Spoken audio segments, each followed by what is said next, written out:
તો મિત્રો આપણને અહીંયા એક દાખલો આપેલો છે કે x વત્તા 1/x બરાબર 4, તો x નો વર્ગ વત્તા 1/x નો વર્ગ બરાબર કેટલો, આનો જવાબ આવશે। તો આ જે દાખલો છે એને એકદમ સરળ રીતે ગણવો હોય, બરાબર, તો આપણે એને કેવી રીતે ગણી શકાય, તો તમારે સૂત્ર યાદ રાખવાનું છે કે n નો વર્ગ -2, બરાબર, અને n બરાબર કેટલા, તો કે અહીંયા જે આપેલા હોય એટલા લેવાના છે।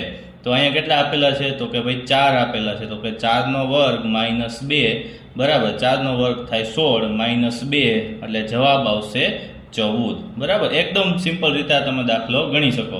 અને નીચે અહીંયા બીજો દાખલો આપેલો છે કે x વત્તા 1/x બરાબર 5, અને તો એનો જવાબ x નો વર્ગ વત્તા 1/x નો વર્ગ બરાબર કેટલો જવાબ થાય, આ તમારે કોમેન્ટની અંદર જણાવવાનો છે।